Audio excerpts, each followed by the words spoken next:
Hey there, welcome to Board Game Hot Takes. My name's Tim. And this is Chris. This is Adam. And today we're going to be talking about some game genres or game types that just don't get our engines running, that just turn us off a little bit. Before we start into that topic, I've got a poll question related to it that I asked on social media, on our Blue Sky account, as well as our Facebook group and Patreon account. The question I asked, are there any genres or types of board games that are an automatic turn off and don't get you interested, even if you don't know anything specific about the mechanisms of the game? The way the poll turned out on Patreon, and it was pretty similar on Facebook, the first option I gave was yes, there are some types that I'll refuse to play, and that got 35%. Yes, there are some types of games that I'll play but don't get excited about, got 48%. And no, I'll play any type of game and won't judge it until I've tried it, got about 17%. I'm not going to ask you guys how you answered this because our whole topic tonight is about this. So we'll get into this a little bit here. But here's how some people answered the question on Patreon. Justin said, well, I will try anything once, even if it has my less desirable mechanics. What I avoid most are games where players get eliminated out of play. This often has a negative on the game night and can potentially turn a person off of board gaming in general. So that's a common one. I think a lot of people are not into player elimination. Michael, though, on the other hand, said, given I've only been in the hobby for a short period of time, there's only two genres I've found that aren't for me. Racing games like Heat and dexterity games. I want to like them, but my head is wholeheartedly against them. The love most people have for them, I can't understand. That's the first time I've heard somebody that was really turned off of racing games. So that was pretty interesting. Yeah, I think when we did our review of Heat and Downforce, I think at least one of us said something like, yeah, it just doesn't seem that interesting. Not that we were completely against it, but that it didn't seem that enticing. Don't recall that. Over on Facebook, Eric said, I'm dreading all my future pick up and deliver games, but I'll try them and I'll wait till we're done before complaining. And then Gianluca Menuti said, any old Ravensburger looking games usually turn me off. I'm thinking Puerto Rico, Notre Dame, Glenmore, etc. For some reason, it gives the impression that the game is old and boring, which is not always true. Castle Burgundy, for example. Well, that is true. Say, Adam, any thoughts on that? You nailed it. Yeah. And that's the thing. I kind of left the question open-ended, not just, a specific category of games. It could be a theme. It could be a genre. Some people commented like that. Anyway, there's a lot of great chatter out there. If you're interested in getting engaged with some of these polls in the future, you can join our Facebook group, but also patreon.com/boardgamehottakes. There's a really active community, and these poll questions are open even if you're a free member. You can still answer the polls there and comment on them. But lots of good conversations going on out there. So I think that'll lead right into today's topic, which again is about genres or types of games that we're not into. We're kind of against them. But I'm going to hand it off to Adam today. Adam, this was your topic. What got you thinking about this? Yeah, Tim, we're going to put you on the end of the bench here with yours. I don't know if you can hear. Tim is battling a cold, as is Chris a little bit. I'm the only one 100% tonight, so I don't know why I started thinking about this. I know that there's certain games like John Company that I want to play, or like Irish Gauge, some of these Cube Rail games. You guys have always kind of shied away from them. So I was thinking, like, why are there some types of games that you tend to shy away from? And I have some too. There's games that I want to avoid. I thought that'd be an interesting topic for discussion. Why are there these certain types of genres that we avoid? And maybe what are some of the genre, the breakers of that trend? So for instance, skirmish games. I don't have any desire to try these skirmish games. What I think about is you're going to have to collect all these different components, all these different little units, squads, and then you're going to have your terrain and paint. You're going to have this whole production before you can even play the game. So something like that is just something I've always want to try to avoid. Anyway, before we get too much into it, what do you guys think of this topic? How'd you guys isolate what you wanted to talk about tonight? I thought it was a great topic, Adam. In fact, I can't believe we hadn't thought of it sooner. So nicely done. Because if you think about it, we talk about this all the time in like this really superficial kind of way. I mean, everybody knows. I mean, people who listen to the show regularly can probably guess at least one type of game that each of us doesn't like because we talk about them.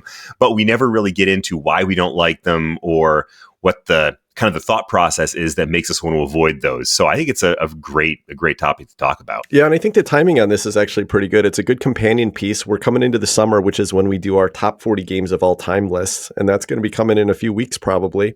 Haven't decided exactly when we're kicking that off, but I think it's a good topic to kind of cover why you may not see some of your favorite games on our lists, or some genres won't even be touched at all. This is probably a good opportunity to find out why that is. And then going back to the poll question, there was such a diverse range of answers there. There's some people didn't like this type of game, or some people didn't like this. Yeah. So there's there's these different things. And I get why each of these genres or types of games could be annoying. Some people didn't like certain themes or team games or co-ops or whatever. Trick takers, a lot of Chris advocates out there. No trick takers for anybody. So it was really neat to read all these different answers. So I talked about skirmish game. Now is Guards of Atlantis, is that a skirmish game? It's also a team game, right? You're 2v2, I think, in this one. Yeah. So that's one game that I think is maybe a skirmish or a MOBA or something. So that's one that kind of interests me, and it kind of breaks two. And I'm not really a team games player or a skirmish game player, but I've heard good things about Guards of Atlantis. I like to try that one. Tim, you played that one before, right? Yeah, Guards of Atlantis too. I don't know how different it is from the original one, but yeah, it definitely has those skirmish elements. You're moving around tactically trying to get up close to somebody, or maybe you've got some ranged ability so you can shoot them from afar. But essentially the whole idea behind these skirmish games is you're moving around a map and trying to do damage to your opponents without letting them do damage back to you. And I agree. I find a lot of these to be just a little bit grindy, a little bit disinteresting, but Guards of Atlantis 2 was a great pick. Maybe something you really find some enjoyment out of. Now, Adam, you were saying one of the things that turns you off of the concept of this is the idea that you've got to put all these pieces together and get all this terrain out. So you're probably thinking about something like Warhammer, right? Exactly. Where it's more of this collectible skirmish game. There are a lot of tactical combat games or skirmish games that are just in the box. You know, Guards of Atlantis 2 is a great example of that, but there's a lot of others. Yeah, it's interesting. It's a format that I've tried a lot ever since Heroclix, 25 years ago, probably when that came out. That was an old Marvel-based tactical skirmish game where you had these different characters, and it was called Heroclix. The amount of hit points and stuff they had were on their base, but as they got damaged, you would change that. They might reduce, and so you'd click this little dial around the base of the character. Starting with that game and everyone I've tried since then, almost always there's this little bit of it's just not fun to move and then find yourself stuck in a place where then someone can damage you. And so I don't know, there's something about it that doesn't usually work, with a couple exceptions. That's a type of game that I really have not had very much experience with. And my kind of gut reaction to it is not particularly negative. But from hearing what both of you guys have said about it over the years, I can kind of understand why you feel the way that you do. It makes me think of probably the one game that I do have experience with that is skirmishy is Batman Gotham City Chronicles, which Tim and I have played a couple times. And I thought that game avoided the problems of a standard skirmish game because there's also a mission. You're trying to accomplish a mission versus the other player who's trying to stop the mission from happening. And it's not just about tracking the other guy down and killing him. So you really there's a little bit more strategy to it. And I don't know, with most of the skirmish games, are you controlling one character, multiple characters? Does it just depend on the game? How does that normally work? I think it depends on the game, but most of them, it's more than one character. I mean, anything I've played, at least, it tends to be. Okay. Because that was the other thing that I thought about with Gotham City Chronicles, is that depending on who you're playing, you may be controlling one character, you may be controlling multiple characters. You may have maybe a team game. There may be multiple players against one player. So, which is funny that you mentioned that, Adam, because that's actually one of my categories of games that I stay away from. But I'll put that on pause while we finish talking about skirmish action. Well, yeah, I don't have much else to say about skirmish. So I've seen they used to have like the Star Wars I don't know if it was X-Wing game or whatever it was called. They used to sell this stuff at Barnes and Noble, but they've come out with different versions of that, and then they're not compatible anymore, or different rule sets.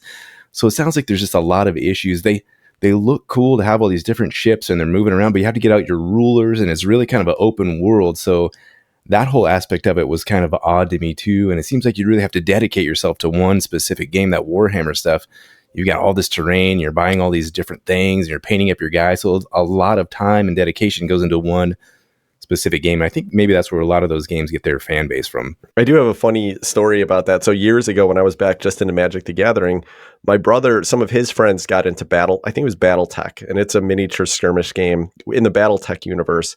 And so he's like, hey, my friends are going to come over. Why don't we'll kind of do a little mini tournament. So buy some starter boxes and put together a little team, and we'll play together.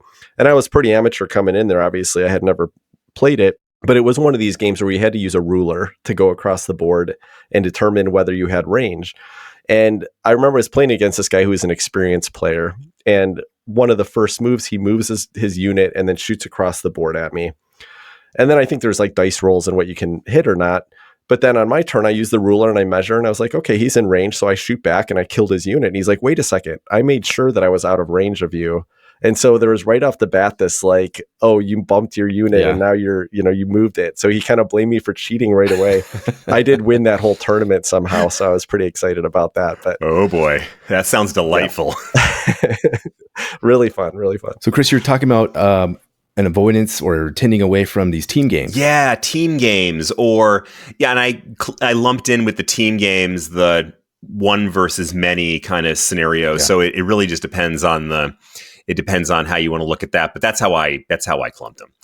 And I think the thing that I dislike about them, and this is going to kind of come across in some of the other categories that I'm going to mention, but it's the having to coordinate or rely on other people to make decisions or to figure out what a strategy is going to be. I kind of want to be on my own.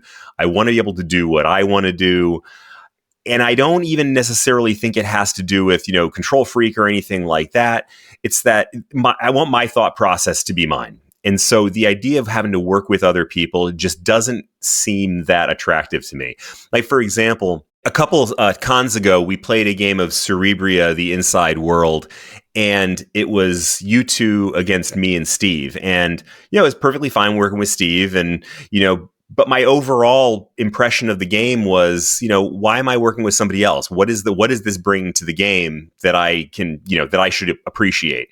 And I guess that really just comes down to straight personal taste, because some people are going to say, yeah, I love the idea of working with another person and coming up with a strategy. That's just not appealing to me. And that's really all it comes down to.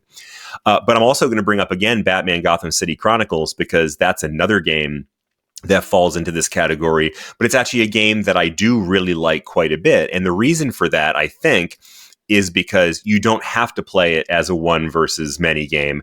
You can play it as a one versus one game where one character plays the villains, and there's usually multiple characters the villain plays, and then the other character plays the heroes, and there's usually going to be a team of heroes. So you can play one versus one, which I think is the better way to play that game. Kind of similar to Star Wars Rebellion, I think is probably better as a one versus one game. And that's the only way I'd want to play that. Now, the one situation where I have seen the multiple players work well, and this is maybe controversial because I was the one who talked trash about it the first time that I played this, was in the game Ankh, Gods of Egypt. And in this, it's a very minor part of the game, or at least it's not, maybe not a minor part of the game, but it's a part of the game where you don't do it through the whole game. But if you get to the end, you get past a certain point, if there's two players that are in behind, if you're playing a 3 or more player game, then you're going to have two of those players melding into one god. It melds their powers, and then they get a chance to come back. And I think the reason why I like it in this one situation, it almost nowhere else, is because it gives you an opportunity to work with someone else that gives you specific benefits of that. It's not just, oh, this person maybe has a good idea that I can adopt, but you get the ability to meld the two gods together, get stronger, and then come back. And I mean, who doesn't love an opportunity to come back at the end of a hard game, especially when we were losing really badly? And in fact, that was, again, Steve and I that were playing that one, and ended up winning the game against you guys because we were able to meld and become more powerful. So a very narrow data set there of games that I enjoy with this, but Ankh is the one example. This leads into, I'll just kind of group it in here, is that cooperative games that require cooperation was the category I had on my list here, which I know sounds funny,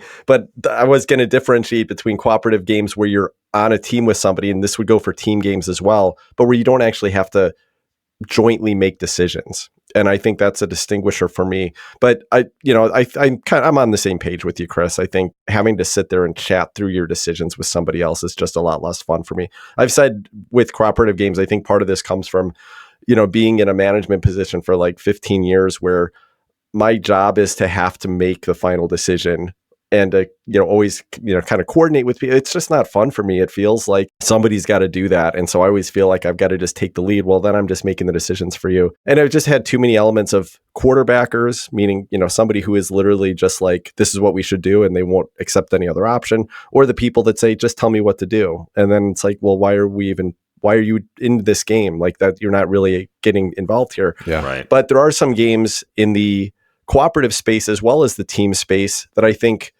work well because they don't require that actual coordination. I talked about Sky Team last week, which is a game that is a cooperative game, but you can discuss a little strategy before your dice are rolled and there's actual decisions to make. But after that, the team member or the cooperation is more just like, hey, there's a random element in the game that's coming into play and I have to deal with it on my own and make my own decisions. And I think some cooperative games can do that. And the example of a game that I gave, what I wouldn't mind trying, because it's worked for me in a couple of situations, is Oathsworn Into the Deepwood. This is a cooperative game, may or may not work, but a couple things come out of it. One is that it's got, I think, a fun adventure story that's part of that. So it's not just about, making decisions. It's like you're getting to experience a story together. But then I suspect that there's too much going on where somebody can really tell you what to do. And like Cthulhu Death May Die is a good example of this. Everyone's got asymmetric powers. Yeah, you could kind of say, hey, you should go fight that guy, but it's hard to see what everybody can do around the table. So they have to kind of make their own choices and just get into it and do fun stuff. So, some of those games I'm willing to try. I think a lot of them are still going to fall flat for me, but similar to team games though. A couple notes on the team game situation. I really like trick takers, where your team with one person across the table from you, and you can kind of learn what your partner wants you to do. Maybe they play a 10 of clubs first. What are you going to do with a worthless 10 of clubs? Oh, he's short suited in clubs. He wants me to play some clubs for the rest of the game so he can start trumping everything. Codenames. I think Codenames is another good one, where your partner is giving you some sort of clue and you got to guess the clue, and you're still playing against another team in that one. I think that's kind of neat. And then Ankh is a great pick, Chris. I like that you're mostly by yourself in Ankh if you're doing it with more than two players. And maybe with a final quarter, a final fifth of the game, you have a chance for that big comeback. So I think Ankh does it nicely as well. I was just going to throw out one quick thing about a team game that I actually played this last weekend that I enjoyed. It's a game called Rush Out, and it's a family weight game. And it's basically that you have cards. It's one versus many. There's a sorcerer, and then there's the little adventurers who are trying. It's very cute family. The animals are the sorcerer and the adventurers, and they're trying to essentially escape the dungeon. And the sorcerer's trying to stop them from escaping the dungeon. And you do it. It's also a real-time game. So you're sitting there rolling handfuls of dice over and over again. And to escape, you have to match symbols on these cards that accomplish missions, basically. They're little, it's real-time because you're constantly rolling the dice. You can re-roll as many times as you want. And when you come up with what you need, you put the dice out on the cards. And so you can work with other people to fill cards. So if there's one person who has more of ability to get keys, for example, you can keep rolling and help the person get keys. And so the actual cooperation or coordination is pretty minimal. It's really just kind of a free-for-all where, I may say, hey, I have a card here with one more key I need, and someone can throw a key your way. But it's not like you're sitting there going, okay, what do you guys think we ought to do here? It's just kind of a free-for-all, and it's fun. And it's also a very short game. So it's not like you have to spend a whole lot of time investing in a strategy with someone else.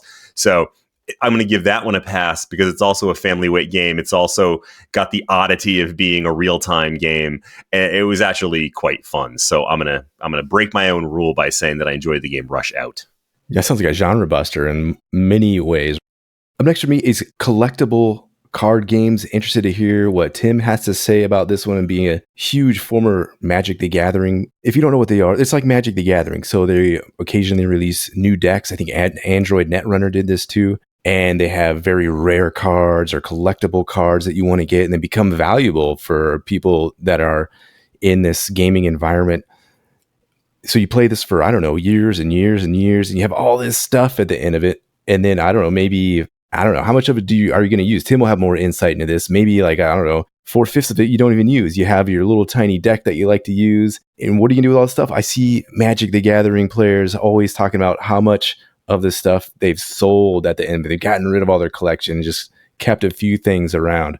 There's a game on Kickstarter right now that's trying to rustle this feeling up again. It's called Wonders of the First Collectible Card Game. It's already funded close to $1 million, but they're doing this thing with the rare cards, and they have these foil cards, limited edition. I've heard some of these are already selling for like thousands of dollars. The art's pretty beautiful, but it's just a marketing scheme, right? Come on, it's just a marketing scheme. Chris, what do you think about these? I've never played them. I'm kind of fascinated by the idea of them. I am a collector at heart. I like to collect things, so that's kind of appealing. I can also see it as a money grab, so that is not appealing. But this last con we had up in Big Bear, Tim had brought his Magic Cube.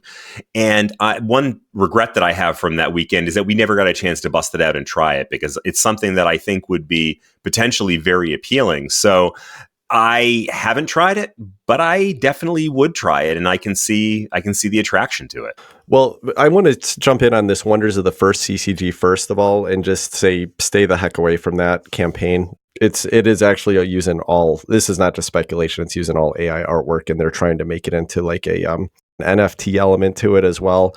And then because some of their ratings were their fake ratings were taken off, then they started calling and harassing the owners of Board Game Geek. So it's they're using some pretty crazy tactics here. Collectible card games in general are a lot of fun. Obviously, I had a lot of fun playing Magic for years. There's a problem with the model, and that it is, it's there to make people spend a lot of money, and I think a lot of people spend money for something that they're not going to get that much value out of, because the collectability drives that excitement. I think there's ways to play these games in a way that you don't just like blow all your money on them, but it's hard to do, and it's hard to to not get caught into that. There's some cool new collectible card games that look fun to me too, like the Disney Lorcana game is something I wouldn't mind trying. Fantasy Flight put out the new Star Wars collectible card game, which sounds like a lot of fun to me. So I think they can be fun games, but these days I'm more interested in, if there's a game that's really solid like that, I'd rather play one where everything unique comes in the box. Like Mindbug is a recent Richard Garfield developed game that uses some of those same mechanisms, but you just buy one box and it's got like a pre-made, some pre-made decks, and you can just play with those. And I'm all in on that. There's an element of the collectible card game world where the goal is to buy a bunch of random cards and then try to assemble your decks in advance. And that in itself can be a big part of the hobby, which can be really fun if you have the time to do it. I don't have the time to do that anymore, but there's ways to play these games without doing that, which is why I keep my Magic Cube around, because it can be still fun. Tim, maybe you just partially answered this question, but I was going to ask what drives the purchasing. Because I mean, theoretically, let's say I went out and bought a bunch of packs of Magic the Gathering cards, and I hit the jackpot. I got these great cards that worked well together. Does that mean I don't have to buy them anymore? I mean, does that mean I could just win all the time, or do I still need to? Do they become obsolete and you need to be up to date on what's happening? And what really drives that? Isn't it even not about the winning, just having the cards themselves? Well, it depends on who you are. Yeah, there's two reasons why. The most collectible cards in those games tend to be powerful cards. They're cards that people want to include in their decks. And so you're potentially excited that you got it because you can sell it for $60, but you also may be potentially excited you got it because now you can put it in your deck and you don't have to pay $60 aftermarket to purchase it. So there's an element of both of it. And obviously some people just want a complete collection. They want to, they want one of every card. So they're going to keep buying till they find it. I remember my friends and I used to, when we were really into Magic, a new set would come out. And this is what drives you to keep going back, Chris, is like they'll release a new set, and they used to do it once a year, and only 2 years of sets were legal in kind of current tournament play. So basically, if you wanted to play in current type tournaments, they would rotate sets out. So you could only play with cards that were either in the current sets or that had been reprinted in the current sets. I see what's going on here, Tim. I see what's going on here. That is like deluxe money grab right there. Well, that exactly. Is nothing but money grab. They're driving, but also there was always a power creep. They're always like making the newest sets. Oh, there's something that's going to get you excited. It's slightly more powerful than anything you've seen before. It does something slightly unique. On the other hand, these games were introducing unique mechanisms with every set that made you want to go out and play them and try different combos and things like that. So there's a lot about it that opening that pack and getting a foil ultra rare card in there, that drives some dopamine, and you're like, ooh, I want to get that feeling again. But at the same time, it's fun to just, hey, there's a whole bunch of new cards. I can picture how I could put that together with this card from the last set, and I've got got this idea I want to put together. So there's a lot of fun in the whole hobby. And I think the great thing is that some of these are actually great games. Like Magic the Gathering is actually a really strong, fun game. And I think some of these other ones are too. It's just that the consumerism that's driven by the kind of the way that the whole package comes together. I mean, it's a gambling game. You open a pack of cards, you don't know what you're getting. You could be getting 30 cents worth of crap, or you could be getting $60 worth of valuable cards, and they just sell you $10 a booster for every one of these. You don't know what you're going to get out of it. So in some countries, I think that is actually illegal. Like you can't even buy those those eggs anymore, that those Kinder eggs. Yeah. Because the kids' toys where you open them, you don't know what you're going to get in there, because it's basically a form of gambling. So there's a lot negative about the whole model, but the games themselves can be solid. Tale as old as time, man. Baseball cards, everything. Exactly. Yep. So Chris, aren't we a little bit subjected? We succumb to this a little bit. Tim does too with the Star Realms model, right? They release a new, I don't know, $2 digital set of cards, and we immediately go and purchase it. That gives you access to the arena for free. You don't have to worry about that. So there's all these incentives to keep buying these little Star Realms packs of cards digitally too. And it's not like a surprise, it's almost like a subscription model, but they've got us stuck on that. I will defend that a little bit, because unlike the collectible card games, it's not like I buy those cards and now I have access to better cards than you two do. If I buy that deck, then we all have opportunities to use those cards. So there's no reason to buy those cards unless you're attracted to the idea of just playing a game with more diversity to it. So it's not like it's going to give me an advantage over you. I guess pick any board game. Agricola, you have these different rotating sets of cards. I think some other Uwe Rosenberg, you say, Tim, but there's all these just different rotating decks of cards you can play, and they release new ones. So you're constantly buying sort of mini expansion after mini expansion forever and ever and ever. Well, that's you actually brought up a point that I didn't mention with collectible card games, is that this whole idea of pay to play model, meaning, and this is true of like online, there's a lot of online digital games too, where, you really can only be competitive if you're spending actual money to buy better accessories. But with collectible card games, that was one of the complaints, right? If you had a bunch of money, you can go and spend $300 and buy the hottest deck that you just found on the internet and win every tournament with it. Versus if you're a kid just getting into it, you're kind of stuck with a little bit, that you can purchase. From a fairness perspective, it does favor you spending a lot of money. Again, depends on how you play, and that's why I don't think about it a lot, because I used to play limited, which really didn't depend on that as much. But that's a great point, Adam. With Chris, it's not what they're doing in Star Realms. If you buy that digital deck, it goes into the joint deck, everyone's playing with it. So it's not like it's really hurting us because, you're buying the newest set or anything like that. So my next one I know is going to be a little bit controversial, because I know that at least Tim enjoys these. Adam, I don't know how you feel about them, but it's party games. I just cannot get deeply into the idea of party games. And maybe a lot of that has to do with a lot of sort of mixed memories of playing Trivial Pursuit and Apples to Apples and that kind of party game, going back way to the old days. But even the more recent ones that I've played, the more, quote unquote, serious board gamer versions of party games, I just really have not gotten that attracted to. I think I played Codenames once or twice with Tim and our families at some point. And it was okay. It was fine. But I think generally the thing about party games is they are going to have a light rule set. I mean, that is really kind of the bottom line of the whole thing. They're going to have a light rule set, and it's going to have this sort of free-for-all atmosphere. It's sort of like, again, like teams. There's often teams in party games. And that to me just isn't, attractive for the same reason that teams aren't attractive. Plus you add in the fact that it's usually going to be a very light rule set. And I mean, there are definitely light games that I like, but you combine those together, kind of the free-for-all, the teams, the light rule set. That's just not my jam. That is not something that I find myself very attracted to. And I'm going to give, again, an exception to that rule.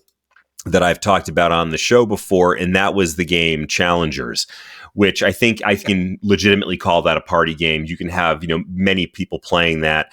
And I think the reason why I like Challengers is that instead of being a bunch of teams, or instead of having, everybody shouting out stuff across the room, sitting in a big circle, the party is that people are pairing up and having these little matches, these mini matches between themselves. And then you move on to the next match and the next match and the next match. So you're constantly rotating throughout this set of matches. And then the winner progresses and gets extra points. It's also really neat because it's got a lot of mechanisms that I like. So it's a relatively light game, but it's not that light. It's actually a deck building game. And at the end of every round, you get to upgrade your deck. And so there's a lot of stuff about this that reminds me of other games that I love, like Star Realms. You have that same kind of strategy, and your own strategy can be pretty deep in how you build your deck and how you play your deck. But at the same time, you're using that strategy throughout this series of really small mini matches that are going to get you up to hopefully the most points, and then you're going to win at the end. So I think that game actually succeeds in party games in a way that many of the party games that I've played have not. But I'm curious to hear, Adam, first I'm curious to hear about, your feeling on party games, because I never really heard you talk about them. But for both of you, if you do like them, like what it is you like about them and kind of games that you've liked and had an enjoyable experience with. Yeah, I don't think I mind party games that much. I don't think I have the group for party games. I don't have access to them that often. I really enjoy Codenames. Very rarely do I play it at more than 4 people. Very rarely do I play it at all, but usually it's just 4 people. So 2v2 when I'm playing Codenames. I like Skull. I think that's a party game. I think I had that going with 6 people around the table. I think that's super fun because there are some interesting choices and bluffing going on here, and there's super light rule set, and you can play it.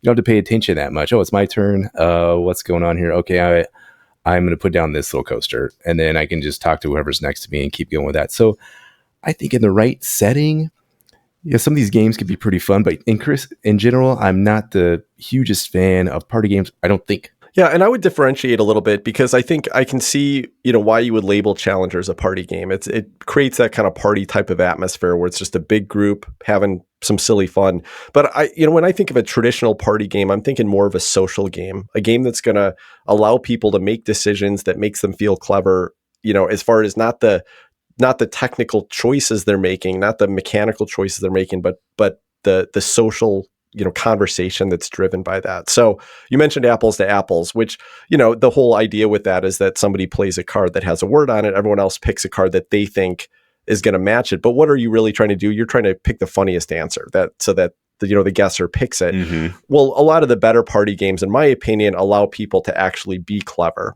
Codenames is a similar type of thing, right? You're kind of relying on the cards out there. But let me talk about some recent party games that some of the more popular ones that I think work really well.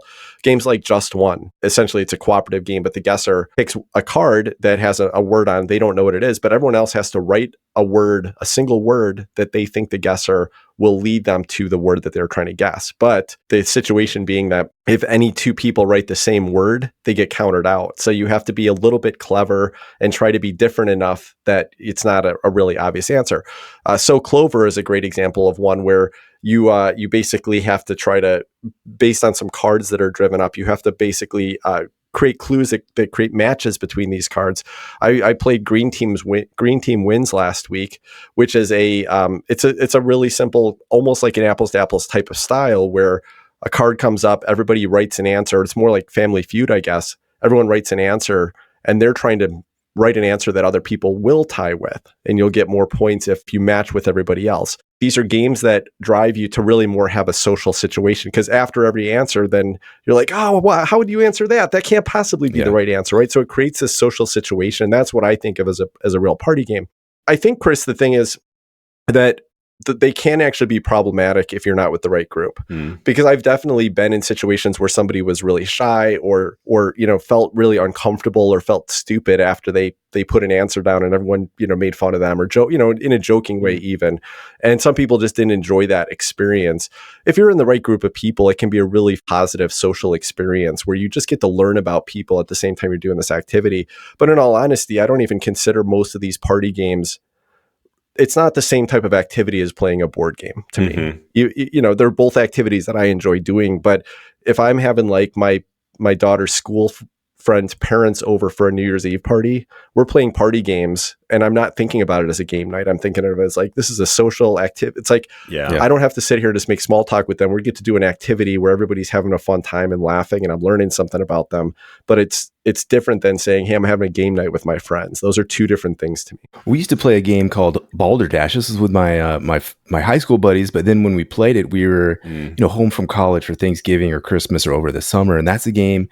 The game would provide you with these old school words, a colloquial or no longer used words, like chaw bacon was one of them. You say, how's that even a real word?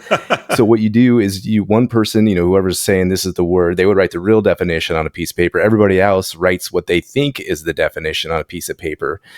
And then so the guy who started with the word reads all these definitions, and you guess which one you think is the right definition. And if you knew the actual word, you get some bonus points. But then if you guessed, so you're writing your clue, you're trying to make it sound like a dictionary or how the game might define it. So that was a great sort of, I guess that was a party game, and you'd learn what this crazy word was. And then the rest of the summer we'd be, oh, look at that guy, he's a chaw bacon over there. So it was a fun way to learn some crazy words, and that was one of the greatest party games I've ever played. Well, it's funny because hearing you guys talk about it, I can see a couple of things happening there. One is that I'm hearing two very different types of games. And one of them, I think, Tim, you'd pointed out about the social activity aspect of it. And that is definitely, I think, the part of it that is less attractive to me, because that for some, I'm not sure what that is. It's a quirk of my own that having that kind of social activity in a game isn't attractive. I mean, any kind of board gaming is social in the sense that you're getting together with friends, and I love that. But that it's the free for all is the way I describe it in my head, the free for all. But this also gets to how you define party game. And you can define it different ways. Like I would call Apples to Apples, Balderdash, Codenames, all those. I think of those as party games. I think Challenger is right. Almost not a party game, or at least it doesn't feel to me like a party game. And just to be clear, I actually did make sure before I talked about anything that it actually, BGG did consider it to be a party game.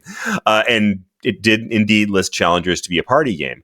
And similarly, Adam mentioned Skull, which I like a lot. And I don't think of it as a party game. I think of it as a very lightweight, not exactly board game. I mean, it's a game. It's a very lightweight game. But sure enough, I looked it up on BGG, and it lists Skull as a party game. So its definitions get tricky, but maybe the thing that I'm trying to distinguish there is the thing that feels like strategy versus the thing that feels like social activity. Yeah, I would agree. I think that's the distinction between what you like, Chris, in one and what you don't like in the other. Even though, I controversially said at one point that El Grande was a party game because I think it is, for the most part. I know, again, I'm going to get hate for this because some people think it's a serious Euro, which I don't get. But, it just depends on kind of what you're thinking of as like, I would play El Grande and kind of a fun social situation where I can trash talk the other people and, oh, he just surprised me with that thing. And to me, that's kind of a party experience. But of course, it's not really a party game. In Challengers, I think, it's kind of not a party game either. El Grande almost has that Libertalia kind of vibe to it where you're like, oh my gosh, you got me. Like this very light-hearted, quick kind of playing sense of a game. Well, in any party game, there's a lot of social interaction. One of the categories that I didn't like was multiplayer solitaire games. So there's 4 of us hanging out at a table. We're playing some resource management, trade this, to get some coins, to get some points. And look how much better I can do it than you. And we didn't even interact, or I don't know. This is like Vital Lacerda, a lot of his games. I know there's some interaction, maybe some blocking and getting into the place first or grabbing this card first. But there's some games that are just very much, you don't even care what the guy next to you is doing. And I don't understand. If I'm coming to a board game night, even if I'm like online, Board Game Arena, I want to like have some jibbing and jiving, and I want to compete for stuff. And I don't want it to be who can master the rules the best and find the best combinations and not interact with each other. That's not even fun. So I don't know, Tim, I feel like you used to be really into these and then you've sort of moved away and looked for more interaction as time's gone on. Yeah, I think that's true. And the interesting thing is, like, I still think that those games can be fun to play, but I also get why they're not fun for you or for certain groups, as a social activity. For example, this week I'm going to get together with my friend Mark for the last time before I go away for the summer. We're going to be out for 2 months, and we're getting together to play Nucleum, and we're playing, I think, Hallertau. These are two kind of heavier Euro games that we just don't get an opportunity to play a lot. I'm really excited for that game night. I think it's going to be fun. Do I think there's going to be a lot of like trash talk and interaction with him at the table? Probably very little with those. A lot of drinking tea with pinkies out. Oh, very excellent move. Well done. So I still have fun doing those, but it's a different experience. I think a lot of Euros that can create those really fun strategic experiences have lost the idea that you can do both, that you could actually have interesting interaction and give me a puzzle that's fun for me to try out on my own. And they, there are a lot of games that have done that well and kind of blended the two. I got a chance to play Brussels 1893 a few weeks ago with some of our listeners. And this is an older school Euro, I want to say from like 2010 or 2008 or something, that was reprinted with the new updated design. And this was great. It was a very interactive Euro, had some elements of worker placement to it, but very heavy blocking to the point where, like, every choice you made, how can I mess with my opponents on this? And it created so much fun interaction at the table, such a fun experience. And I think that is in many cases lost. And it manages to do it in a way that doesn't make it feel like it is mean, but it doesn't feel like a take that game. It feels like if I don't get in there and do this thing first, I know he's going to block me because he can clearly see what will mess up my strategy. And I thought it worked great. So I am really appreciating some of those, that kind of older feel Euros that give me that planning and strategy, but also, I can mess with my opponents. I think that can be a fun combination, but I don't necessarily dislike multiplayer solitaire either. Some of those games can still be fun for me. This is a category of game that I don't think I have particularly strong feelings about. I will say that I do prize effective player interaction, that is something I look for in a game, but I don't think I particularly dislike when a game doesn't really have that. I mean, I can be perfectly happy playing a game of Wingspan or, name your single, multiplayer solitaire game. And if it has some player interaction, great. If it doesn't, I can still really enjoy the game. And in fact, sometimes we play games where there's a lot of player interaction and I feel like I'm just getting my butt kicked and it's like, it feels terrible. And I'm like, oh man, I'd love to have some single player solitaire or multiplayer solitaire right now. Yeah. In fact, I would say that's where probably I shifted the most, is I used to actually dislike games that allowed player interaction, intentional player interaction, because to be honest, some of that comes from the fact that when I really got into this hobby and I started to introduce some friends to it, just because of more experience playing Magic together, I was probably the better player. And so everyone was always like, oh, we got to gang up on Tim. And that always felt really bad to me. It doesn't feel bad to me anymore. So that's probably why I enjoy player interaction more, but it hasn't taken away the fun of still giving me a solo puzzle to do as well. If it doesn't feel bad to you, why do you always still complain about everybody ganging up on you then? Because it's just fun now at this point. It's just my MO, Chris. If I didn't do that, you'd be missing out on it. That's true. Now, going the other way with this, I feel like sometimes there's a lot of games that have too much player interaction for you guys. Negotiation games, you guys don't seem to be into at all. I'm talking about games maybe like John Company a little bit. Rising Sun for Chris, he can't stand that one. Maybe original Dune. I'm not sure you guys how you guys would feel about that. There's a little bit of like alliances going on and some spice trading to help each other out. Pax Pamir 2nd edition. There's this aspect of, you can waive a bribe. Oh, maybe if you waive this bribe for me, I'll let you come over here and waive your bribe for that, so you won't have to pay me. So I feel like these negotiation games, or if there's too much player interaction, you guys tend to shy away from that. Chris, what do you have to say about defend yourself? Oh, I've got thoughts on that. Okay. And I'm going to share those thoughts. No, this is actually something I've thought about a ton, because I think it's a really interesting question for me, because the games that I played that have negotiation like that, I just absolutely hate. And, by trade, I'm involved in negotiations all the time. So it's not something that is, I'm just inherently against. But, and actually, The worst game I've ever played, by far the worst game, was Diplomacy, which is just nothing but negotiation all the time. I think the reason why I dislike those, this may also dovetail into the reason why I dislike co-op games and team games and things like that. If I'm going to be having interactions with another player, I want it to be within a very strict set of confines. That there is for example, Rising Sun, even though it has the quote unquote negotiation and that you have a person who is your partner, at least for a short amount of time, that you have an alliance with, it's very scripted. Everybody picks somebody, you say yes or no, I'll be your partner, and then there's a defined benefit that comes from that if somebody plays a card. And there's really not a lot of need for discussion or anything like that. So it's still a pretty scripted version of negotiation. Once you start making it so that anybody can do anything anytime they want in terms of negotiation, I'm just like, okay, I don't know, what do I do now? It gets very stymieing. So one of my least favorite game experience I've ever had is a game called Chinatown, which is also almost entirely pure negotiation. Basically, at the start of each round, players get dealt out some random tiles, and the whole idea is that you're trying to build these city blocks in Chinatown. And so you're negotiating with everybody at the table to try to get the parts that are going to let you collect these links in your city blocks. It's been a little while, so if I get the mechanisms wrong, don't hate on me there. But I played this game with 3 people I didn't know, and 2 of them knew each other. And now, I'm not particularly good at negotiations. It's not something I enjoy doing. I don't want to sit here and haggle with you. But what happened the entire game was that I would offer, I'm really looking for this piece. And they would say, no, you need to give me 2 pieces for my one. And I was like, well, that's a really, lopsided deal. And so the guy would look at his partner next to him. He's like, well, I'll give you 1 piece for that 1 piece. Okay, cool. We'll get it to work, right? And so basically, there was nothing I could do about the rules about playing strategically in that game. The rules allowed them to essentially cheat against me. Like, it was lopsided against me. And that's how negotiation can be. Now, again, you could say, Tim, you're just not a good negotiator. You could have been more clever with that. Yeah, you might absolutely be right.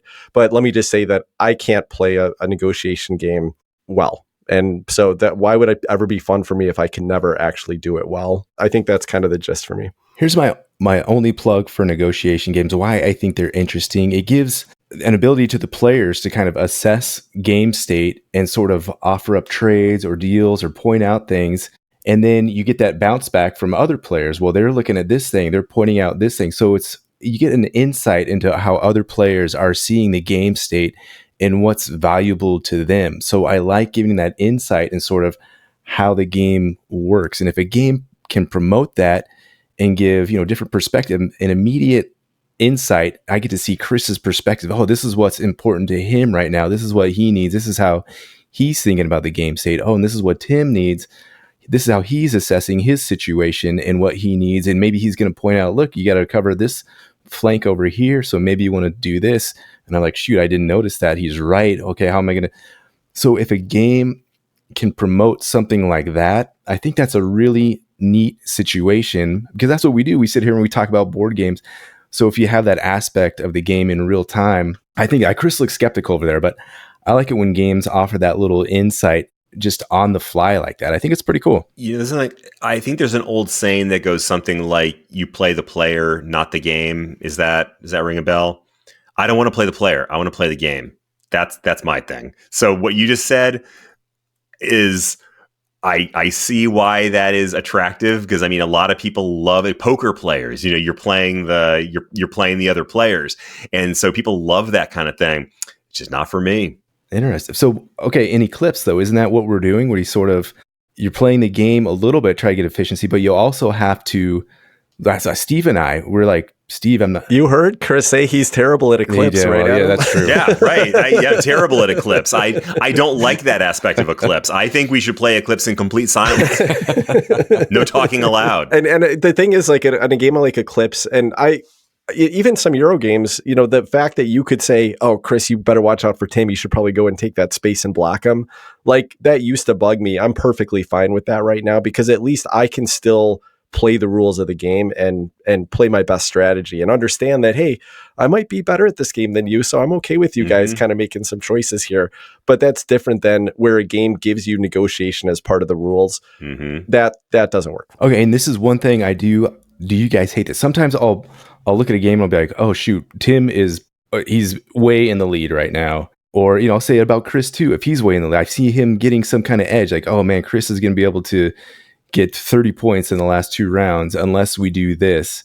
Does that bug you guys when I point out something like that? Yes. It doesn't really bug me, Adam, when you do that, except that I know when you're doing that you're usually setting yourself up to win. So what you're doing is, and it's good. I mean, you're good at it. I'm not good at it. But what you do inevitably is convince someone to go and take something away from somebody else and give you the win.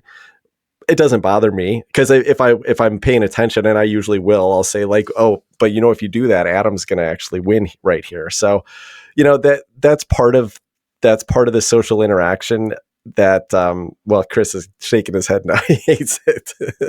Oh, yeah, I'm not disagreeing with you. I'm like thinking about all those situations where Adam tried that nonsense, and probably more times than not, I fell for it. Exactly. I don't know what you guys are talking about.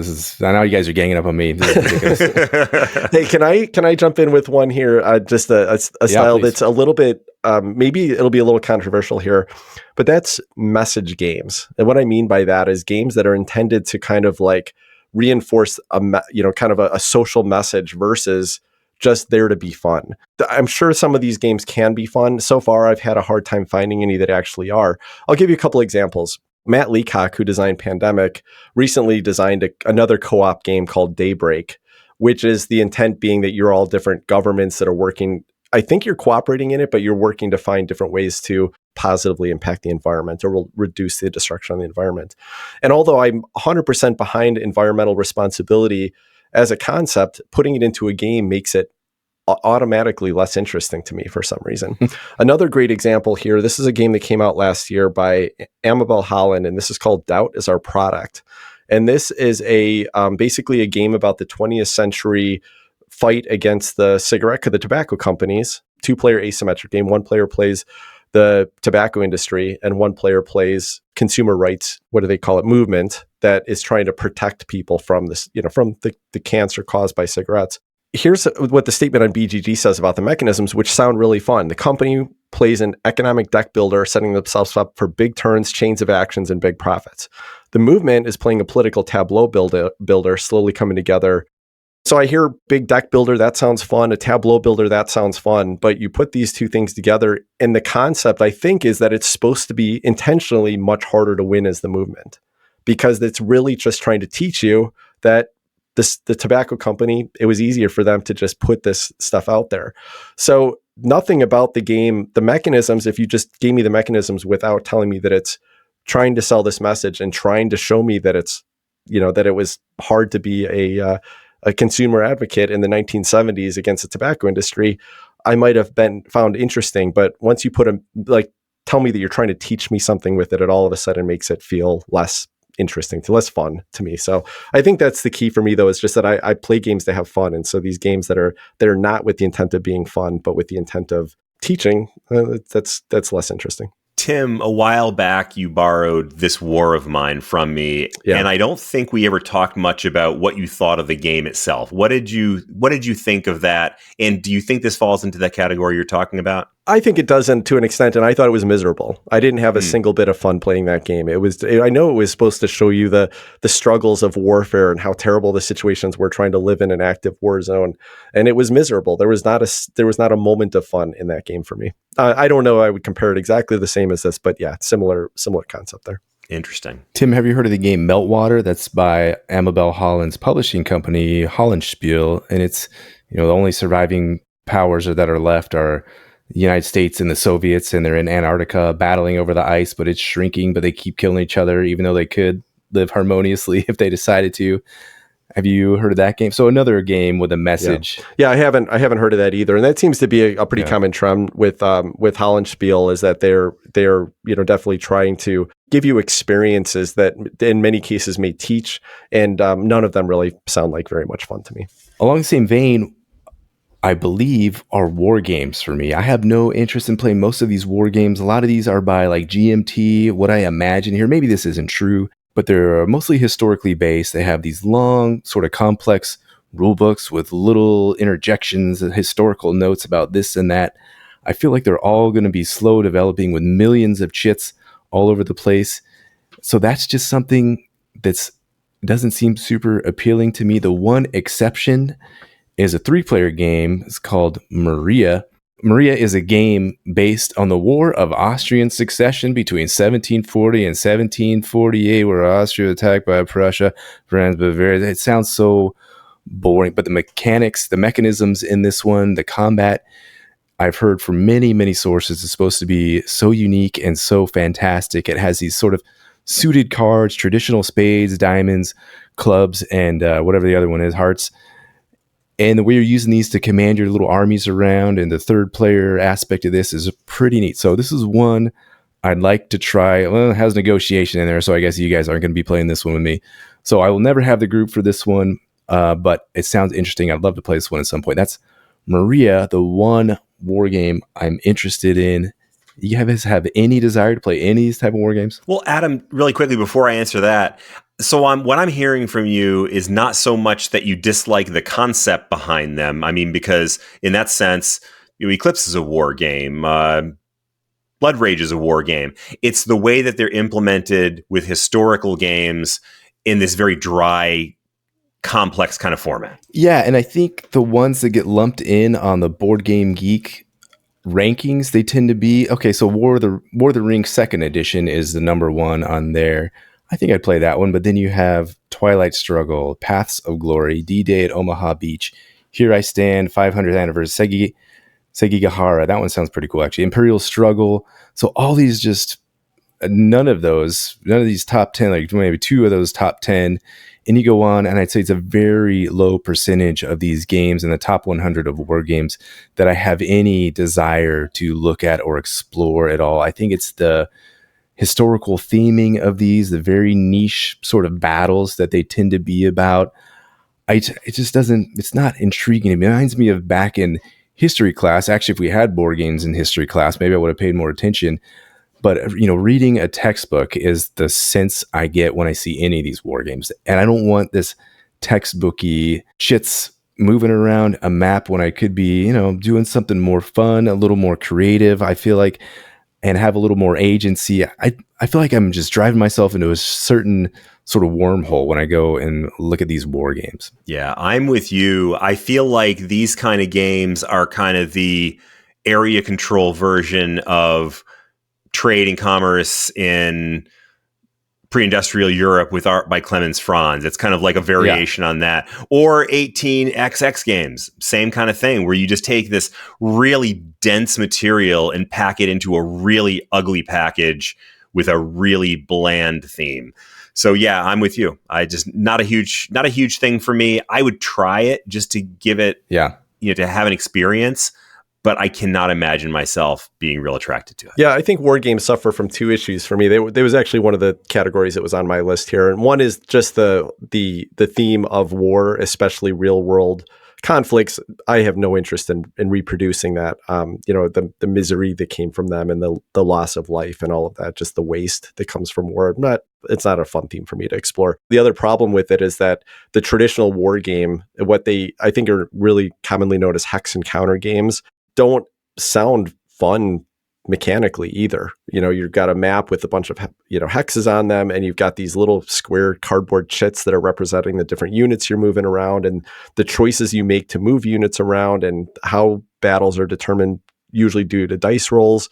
This all just sounds like a bunch of boring, redundant. None of it sounds fun. So interestingly, like, there are some more modern games that are set in World War II. For example, the Undaunted series of games sound interesting enough to me because at least the game mechanically sounds fun. It looks like it could be interesting to play. I'm excited that they're putting out a sci-fi version of that, because I'd much rather play a sci-fi version of that mechanical set, but at least that mechanically sounds more interesting.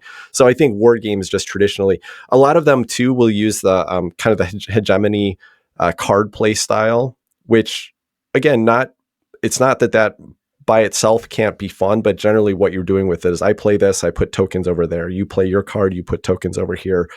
It's just this back and forth. I played Twilight Struggle. I played that one, and that's known as a pretty good example of that type of card play war game. And it's not that there wasn't anything interesting to be found in there, but I definitely found it got redundant, and the theme wasn't interesting, and the components weren't interesting. I mean, if that's what you're getting out of a war game, then it's just a big turnoff to me. So somebody's gonna, Dave Thompson, I think, again, the designer of Undotted, is taking that World War II or the war theme and trying to put some more modern mechanisms around it. And I think that's if you want to be into historical reenactment in your cardboard, I think that's probably the direction you should go if you want to draw more people into that, that part of the hobby. If you're going to stick to this 60-year-old 1960s look of a big map with just little cardboard shits moving around the board, you're not going to get me to play it. It's probably one of the few types of games that I would actively say, no, sorry, I'm not going to sit down for an afternoon and play that with you.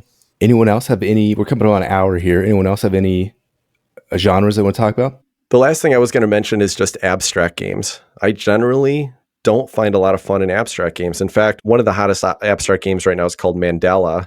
And I got a chance to play that. And it's a clever enough 2-player abstract game, but it's the abstraction of any kind of theme in it makes it just so uninteresting to me. So I was looking at some of the other top-rated abstract games. Number 1 right now is Cascadia. But to me, that feels so much less abstract because you do literally, it's more about putting together these real-world elements and interacting with them in a way.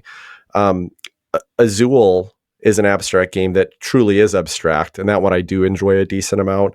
Sagrada is a solid abstract game because it actually has a theme to it. You're building out stained glass windows, and they look like stained glass windows, but most abstract games just don't hit for me. And so when I hear somebody say, hey, check out this game, and I know it's abstract, I'm probably not too interested in trying it. And again, couple ones have hit for me a little bit, but I think the ones that have hit the most for me are usually not as abstract as games like Mandala are. One I for some reason have had my eye on for a little while is called Project L, and I don't know why. I think it's just the unique production that has me interested. I have no idea how it plays or anything. Who knows if I'll like it, but that's one game that I'd like to try in that category. Well, I'm definitely with you on abstract games. And I think back when we first started doing the podcast, we used to have a pretty good running argument going about what was an abstract game and what was not. But I won't get back into that. But I will agree with you that abstract games are just not loads of fun. I like a lot of story packed into my game, so I'm totally with you. So I just feel like I would be remiss in my duties as the party pooper if I didn't bring this one up, because I've said it so many times on the show. But it's trick-taking games. I am not a big fan of trick-taking games, but I'm also going to give some examples of where trick-taking has actually worked for me. The reason I don't think I'm attracted to trick-taking games is generally, other than deck builders, games that are just playing hands of cards don't attract me that much. I mean, I feel like, how much can you possibly do with the concept of trick-taking? I mean, so in other words, boring. It's just the same stuff over and over and over again. And I think Tim made the observation last time that, there's this boom of trick-taking games that just get more and more complex because you have to do something to make it different. I mean, if you want to sell a game, you have to add something to it that makes it a little bit different. And now someone's got to go buy your game. Now, where I have actually had some pleasant experiences playing trick-taking games is where there really was something a little bit different and exciting going on. So, for example, Shamans, because it throws in some social deduction, and there's a weird combination because I like neither social deduction nor trick-taking games, and yet Shamans kind of pulled off this interesting combo that was a little bit fun and a little bit different. Cat in the Box, same thing, that there was some things that made that game different in addition to kind of this charming theme that made me enjoy the game, and the fact that you get to choose your own suit, and there's a central board where you're trying to essentially do something like area control. And then a great example of a place where trick-taking was used to pretty good effect on a central board is Brian Boru. But the thing with Brian Boru is there's so much other stuff going on that trick-taking is the way you get to these other actions. It's not the end-all be-all of the game itself. But just straight trick-taking games, I mean, recently I played Skull King. Just leave me so cold, just not interested. Sorry, trick-taking games. Yeah, and you weren't alone there, Chris, either. In fact, a lot of people that commented on our Facebook group and our Patreon poll for this, trick taking was one of the ones that was a big turnoff for a lot of people. But again, I have some friends they're all into it. They want to try new trick takers every week. So I still really enjoy trick taking games. I got to try one this week called Letter Tricks, where basically every time you win a trick, the card that you pick from the trick that you want is a letter. And at the end of the round, you're trying to make a word. And the longer word you can make, the higher score you get. That was a really clever idea. So that's cool. Yeah, So I'm into trick taking, but I get it, Chris. I can see why it'd be a turnoff for you. I still have this sense of nostalgia with trick taking. I grew up playing euchre with my dad. I played a lot of spades in the military, which I had a lot of fun with that. Mm-hmm. And I want to play that game Tim talked about, I don't know, a year ago, that cloud that had a mustache and this guy was trying to get rid of all of his money or whatever. Boast or Nothing. What's that one called? Yeah, but Boast or Nothing. Boast or Nothing. That game sounds amazing. I played that again recently. It's fantastic. I just want to look at it. I don't want to play it. I just want to look at it. The key about this whole topic is that we all have different tastes in games. Their games are for different people. So, just because we don't like some of these categories or don't like certain games in these categories doesn't make them bad. Mm-hmm. If you enjoy them, that's cool. It's neat that there's, no matter what you're looking for in gaming, you're going to find it. There's so many different options out there. Yeah. Yep. I love that there's so many different people with different tastes that we have that kind of variety out there. That's pretty great. Agreed. Well, thanks for the topic, Adam. That was an interesting discussion. A lot of fun. Before we wrap up today, we got another review on Apple Podcasts this week. Somehow we seem to keep getting these in every week. It's awesome. This was a review from Chesarek in the United States. And the headline was, "I made a mistake listening to this podcast." Well, that's ominous to start with, but it is a 5-star review. And what they said was, "Found these guys looking for a review on Anachrony and checked out the episode. I wanted to check out some other episodes on games I was interested in. What a mistake. I chose to mark episodes I plan to skip as played for organizational purposes. Now the problem is these guys are so good that now I want to hear the rest of the backlog episodes. I can't see which ones I've already listened to. So enjoy the extra listen counts. It's worth it." All right. So you're having to re-listen to some. That's okay. "The guys are honest, frank, and funny. They deliver great insight on games and thankfully include a mix of new and older games of various types for those of us that are relatively new to the scene. I also appreciate they do not avoid being critical of popular games, but instead provide thoughtful feedback. Their dynamic personalities and preferences really give a varied and comprehensive scope of the gaming world, all while making you feel like you're hanging out with a group of friends. Thanks for the awesome work, guys. Looking forward to finishing the catalog. And just for the record, Team Chris all the way." Hey, nice. I love it. That comment about hanging out with a group of friends, every time I hear that now, I'm like so much looking forward to BGG Con in November, and hopefully we'll get to meet some of our listeners. And that's, I think, going to be a real highlight for me. Yeah, really excited about that. In fact, I already got that game of Dune filled with a couple listeners are going to be joining us. And guys, I got us hooked up with a 6-player team game of Dune Imperium Uprising. So Chris, you get your team game in. A couple listeners are going to be joining us for that one as well. So we got those spots filled up. But I think there's going to be some other opportunities to hang out with listeners, and we'll keep you all in the loop on that. Otherwise, check out our Patreon page, patreon.com/boardgamehottakes. We're going to be starting our top 40 games of all time list, but it's actually going to be top 50 games of all time. And we're going to have a Patreon exclusive episode of numbers 41 through 50. So if you want to get the full 50, join us and support us on Patreon. But otherwise, that's something to look forward to coming up pretty soon here. Until next week, take care, everybody. Good night, all. Bye-bye.